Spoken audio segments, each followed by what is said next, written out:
Welcome to America's Heroes Group. And welcome back to America's Heroes Group.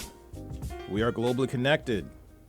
Our next guest is our partner and family caregiver, Keisha L. Jackson. Today is Saturday, February 5th, 2022. February is Black History Month and also American Heart Month. Our host is Cliff Kelly. My name is Sean Claiborne, the co-host. Our executive producer is Glenda Smith, and our digital media producer is Ivan Ortega of Scouts Honor Productions. We have a great show for the next half hour. Don't want to miss this. Also, look at us live on Facebook. Check us out on Facebook. Also, leave comments. Let us know what you want to hear about, what you have questions about. Talk about our show and our content. Share so we can also connect with other people across the country and around the world. You can also listen to America's Heroes Group on the iHeart Radio app. Just search America's Heroes Group and watch us on digital TV streaming platforms like Roku, Amazon Fire TV, Apple TV, and our partner, Zondra's TV Network. That's Zondra's with a Z, Z-O-N-D-R-A, Zondra's TV Network. So, Keisha, you on the line with us today? Yes, I am, Sean. How are you? Happy New Year. I didn't get a chance to say that last month. Happy New Year. Thank you. So you have a couple of things to talk about. So we wanted to get into AARP and some of the things that they're working on. AARP is a nonprofit, nonpartisan organization with 38 million members, 5 million of which are veterans. Yeah, I started volunteering with AARP last year. You know, I heard about AARP probably all my life growing up, and I always thought about AARP being for older, for retired people, you know, things of that nature. But last year I became a volunteer and ambassador in the area where I live with AARP. And there was two areas in terms of what AARP does that I was really inspired by. And one of them was helping caregivers, and the other was for veterans and the different programs and the different resources that they have for veterans and caregivers was just astounding to me. So it's just definitely something that I wanted to talk about and bring forth to the listening audience. A lot of people don't realize that AARP has a lot of veteran programs for caregiving, things like that. There's tons of stuff out there I've seen on their website that veterans could take advantage of. So the caregiving program in particular, I know we very much want to talk about because that's something that's really important. You're a caregiver yourself, 22-year retired veteran. What does the AARP provide as far as caregiver services or helping people who are caregivers?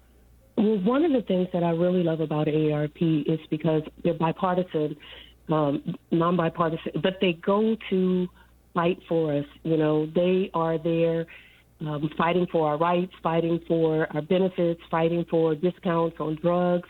Each AARP does a Prepare to Care, I won't say podcast or a presentation is really what it is.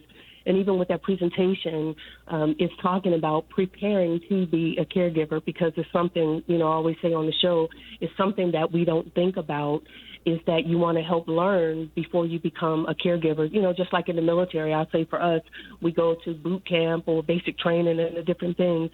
And that's one of the things that AARP does is with their Prepare to Care is to tell you about some of the steps and the different things and some resources that are out there that you can partner with. You know, it's just a lot. Like another thing that they're really doing that I'm really excited about is they are fighting to help us to lower the cost of drugs, you know, our medical expenses. Yeah, they're doing a lot. Yeah, they're doing a lot. They also had the CARE Act. And so with that, it requires the hospitals to let caregivers know, first of all, to even ask if there is a caregiver in the family, right?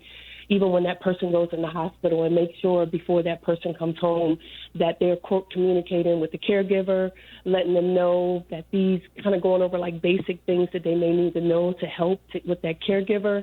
To help with the person that they're taking care for. So, yeah, they just really, really do a lot of different things that are really, really good, really great, and really helpful for people in terms of caregiving. Now, do you know what's the age for AARP? How old do you have to be? Is it 55? Is that right? Or is it younger than that? The age is 50, but I don't believe, and I don't want to, the age is 50. You know, everybody, I have friends and different people, when they get around 59, 48, 49, or 50, and they'll tell me, hey, I got my letter from AARP. And ironically, my brother just reached out to me the other day, and he knows that I do a lot of volunteering with AARP. And so he reached out to me and he said, hey, I keep getting this literature from them, and I know that you do a lot with them, and you always talk about all of the great things that they're doing. Can you tell me a little bit more about AARP? So although the age that you're going to get probably that letter in the mail is going to be 50, AARP has done things with younger ages, Okay. as well as the older ages. Because that's what I keep hearing, that the AARP is not just for people who are seniors, people that are 50 and older. There's a lot of different things that people can connect with through AARP. And I've even seen people that are volunteers and that are in their 30s. Yeah. And again, that's what I'm saying. They're doing so much, and they're trying to expand their resources and to let you know that it's not this view of what people have. I think although 50, like now people will probably say 50 is the new 40s, right? Mm-hmm. A lot of times when you see people, when you look at them are different things. But a lot of times I think back the old mindset when people thought of AARP or different things like that, they had this mindset of people that were in wheelchairs kind of barely making it, right. Getting around. Mm-hmm. But AARP they're just changing the game for a lot of that. And in addition to the caregiving side of it, just like the caregiving, they're doing a lot for the military. They're offering different workshops for resumes, different type of training, and just connecting people, even providing information for the VA. So yeah, they're doing a lot. That's one thing I want to tell you, is make sure the veterans reach out to or go to the AARP website. Just go check out their website and download some of those resources and get some of the information that they have, because there's tons of stuff out there. And I use it all the time for information, just to get basic information about what's going on in my field. So I think it's really important. Yeah, I think that's really good. You're right. There's a lot of videos. There's a lot of training. They have maybe have different webinars or different things like that in terms of technology to help you with social media. They also have stuff for prevent you from fraud, from scams. They're doing a lot of good work. Now, one thing I was wanted to ask you about, we never had a lot of time to talk about this topic, but when you're a caregiver, are there programs, picking your brain, are there programs out there where people can get money or financing or get paid to take care of a family member if they need caregiver services? Well, there are a lot of different programs out there. Unfortunately, some of the programs that they have, there was programs where really you can get paid to take care of your family member. But unfortunately, in some areas, some states, they're stopping that. There were spouses that were able to get paid for taking care of their caregiver. I know specifically in Pennsylvania, spouses were getting paid to take care of caregivers, but they canceled it for spouses. There are programs. I would say specifically, though, as this being geared towards the VA, towards our military populace, that you definitely want to check with the VA. There is Age Blind and Disabled. I think that's the name of it, is ABD, and that is a good program for family caregivers to learn about. There's a lot of other programs out there, yeah. Wow. And then there's like the local area agency on aging, too. It may not be a program that's out there in terms of financially supporting you, but they can help you in terms of pointing you with resources that are in your local area, because whether it's AARP or some of the others, although a lot of them are state, they're all over, a lot of times what they're going to do is they're going to try to gear you to your specific state, to your particular area, to your particular region, to be able to help you get that information that's most relevant, where you're at.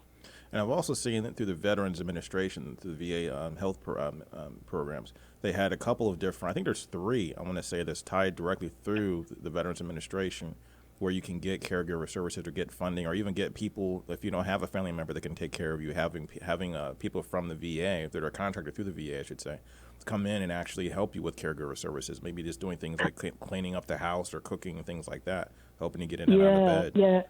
Yeah, and that's the one where I was saying, like your local area agency, the VA can help you with that. AARP can help you with that.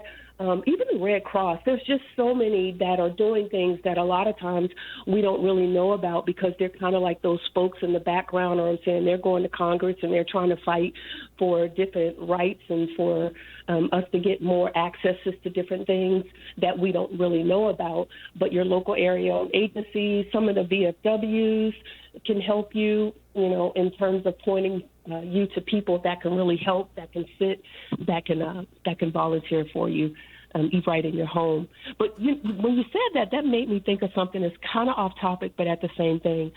It's so important for caregivers, right, to really be prepared in so many different areas to caring for a loved one. And this includes preparing for when our family member transitions, right?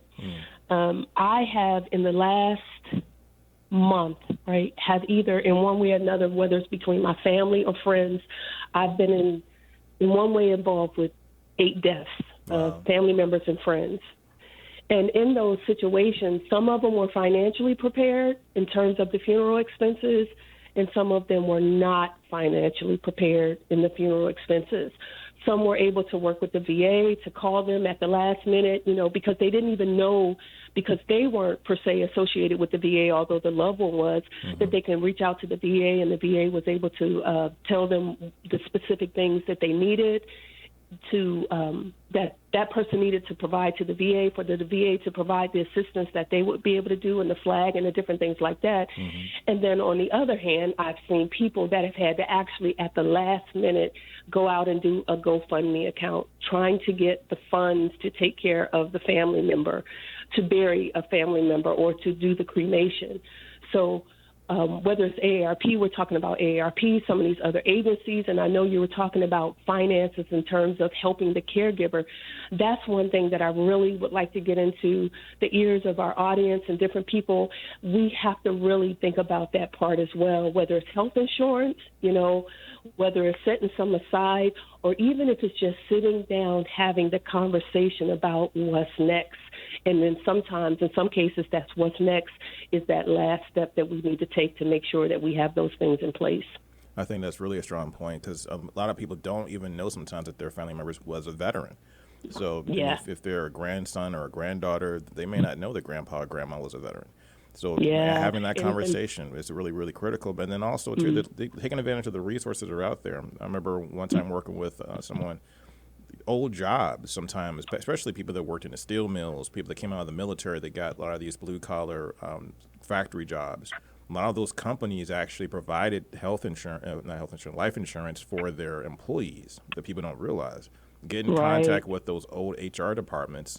They're harder to find nowadays because a lot of them have been bought out or moved over to different companies and so on. But they're still out there, and I've even found a lot of these policies. Go look for those old policies where you can cover some of these expenses. So much money gets left on the table. People don't even realize. I always recommend too. You may have the other side of it where you have a person that has been paying into a policy for years, right? Years, and then they find out that it's only worth, say, $2,000. And I'm not saying that to knock $2,000, because $2,000 is a lot of money, especially when you don't have any or just have a little. But averaging some of the situations that I've been in or seen, the expenses have been anywhere from about $5,000 to $7,000 to $8,000. And so to be able to say, hey, that is a business, right? They're not going to want to hear you say, well, can I pay you next week, or different things like that. And so it's changing the mindset of a lot of people, because they're shocked at that very last minute to find out, wow, I wasn't prepared for this. I didn't have that information. I didn't know that.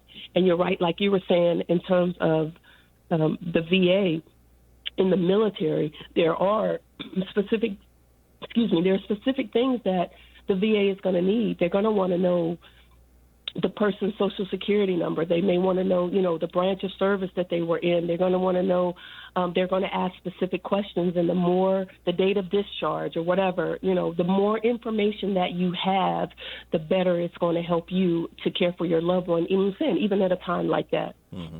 I'm a big proponent of having an estate binder. Every household, particularly if you're over 50, you should have an estate binder where all your information is in that book. If you have a DD 214, if you have life insurance policies, bank account information. Also, one thing people don't think about oftentimes is the state of Illinois, and every state has an unclaimed property or abandoned property website. There is tons and tons of money. Every 2 or 3 years, I just go in there to see if there's something out there. And I might get $30 or $20, whatever, from an old refund check I didn't cash that I forgot about, whatever. But especially with seniors, a lot of times they'll have lots of money just from old refunds from utility bills or a paycheck that wasn't cashed. I mean, all kinds of just random stuff that's on the abandoned property website. Go on that website, put in your name, information, your addresses. It's a maze of information to sort through, so it's not easy necessarily all the time to get information, but you'll be surprised. I tell people this all the time, and they find tons and tons of money, sometimes thousands of dollars, that's been accumulated over the years because a family member passed away or a person is a senior and they have this stuff that they forgot about that hasn't been claimed, and it goes to this. Where does it go? It goes to the state as abandoned property. Yeah, and like you're saying, the older generations, for the most part, a lot of times they don't want to talk about certain things, so you kind of have to guide them. It goes back when I was saying even like AARP, they have the Prepare to Care to help you prepare before you become a caregiver. But right now we're talking about more of the latter part of the caregiving and the transition part and preparing for that. And so sometimes it can be difficult to get your loved one to talk, even if it's about the military, because the military may not have been such a good experience for them. But you have to find ways to see if you can get that information, like that place of birth, that last name or that middle name or the place of marriage or how old they were. I mean, the level of education that they got, specific things in terms of their military service, the date of their discharge. All of those different things are definitely going to be helpful. So if you can elicit and get that information out now, it just helps. So it's just very, very helpful on the other end. Wow. What do you think is the hardest thing about being a caregiver? As far as is it the physical strain? Is it the emotional strain? Is it both? Is it the financial part of it? What's the hardest part about being a caregiver? I think for some, I would say even personally for myself, and I've described it as something that you're kind of like thrust into. Now, you can have all the military training and different things. You have, all of that experience. But until you're placed in that situation, it's completely different. And so when I became a caregiver for my mother, so I would say it's the emotional, the physical, it's all of it, and not being skilled in that area. I literally got a phone call from one of my brothers who said that our mom was in the hospital. And when I got there, I found out that she had stage 4 inoperable lung cancer that had metastasized into her ribs. Wow. And unfortunately for my mother, she was discharged from the hospital. And I never really got the full story of it, but because she didn't have proper insurance. So it kind of ties into some of the things that we're talking about.